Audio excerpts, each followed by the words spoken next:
নমস্কার বন্ধুরা।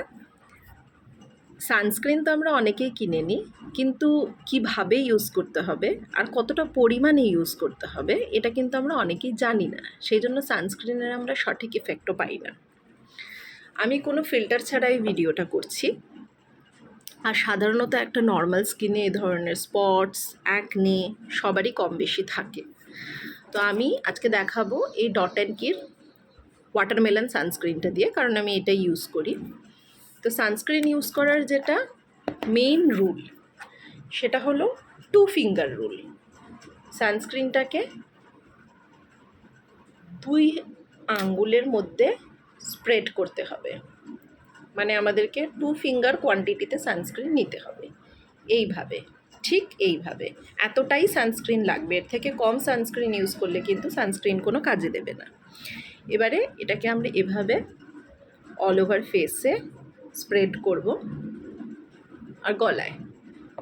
আর তারপরে কিচ্ছু না, এটাকে জাস্ট ব্লেন্ড করতে হবে। মনে হতে পারে যে এতটা সানস্ক্রিন ব্লেন্ড হবে কি না, কিন্তু অ্যাকচুয়ালি হবে।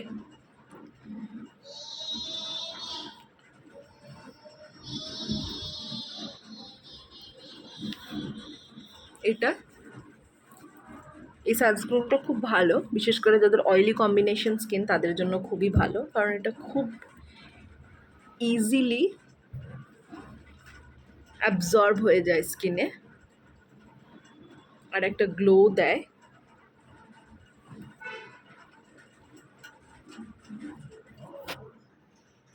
এই দেখো কত সুন্দর অ্যাবজর্ব হয়ে গেছে আর একটা গ্লো দিচ্ছে। এটা অয়েল কন্ট্রোল করে। আর তোমরা যে কোনো ব্র্যান্ডেরই সানস্ক্রিন ইউজ করো, কিন্তু এভাবেই করো, 2 ফিঙ্গার রুল। এর থেকে কম নিলে কিন্তু কাজ করবে না। এবারে যেটা কথা সেটা হচ্ছে যে সানস্ক্রিন তোমরা লাগালে 2 থেকে 3 ঘন্টা পর কিন্তু আবার লাগাতে হবে, যেটাকে আমরা সানস্ক্রিনের রিঅ্যাপ্লিকেশন বলছি। যদি রিঅ্যাপ্লিকেশন না করো তাহলে কিন্তু সানস্ক্রিন লাগিয়ে কোনো লাভ নেই, কারণ একটা সানস্ক্রিন একবার লাগানোর 2-3 ঘন্টা অবধি তার এফেক্ট থাকে, তারপরে কিন্তু সেটার আর কোনো এফেক্ট থাকে না। তাই রিঅ্যাপ্লিকেশন ইজ মাস্ট 2 থেকে 3 ঘন্টা পর পর, যতক্ষণ সান আছে। আর থার্ড যেটা রুল সেটা হচ্ছে তুমি বাড়ির ভেতরে থাকো বা বাড়ির বাইরে থাকো, তোমাকে কিন্তু সানস্ক্রিন লাগাতেই হবে, কারণ বাড়ির ভেতরেও ইউভি রেজ আসে। তো আমরা যে অ্যাক্টিভস ইউজ করি, মানে সিরামস এটসেট্রা, নায়াসিনামাইড বা অন্য ধরনের স্যালিসাইলিক অ্যাসিড, এগুলো লাগালে স্কিন এক্সফোলিয়েট হয়, স্কিন অনেক সেন্সিটিভ হয়ে যায়। সেজন্য এই ধরনের অ্যাক্টিভ ইনগ্রেডিয়েন্ট লাগালে সানস্ক্রিন ইউজ করা আরও বেশি ইম্পর্টেন্ট। আর দিনের বেলা যখন এই অ্যাক্টিভ ইনগ্রেডিয়েন্টগুলো লাগাচ্ছ তখন সেগুলোকেও সানস্ক্রিন দিয়ে প্রোটেক্ট করাটা খুব ইম্পর্টেন্ট, যাতে সেগুলো ওয়ার্ক করতে পারে। তো এই 3টা রুল ফলো করবে।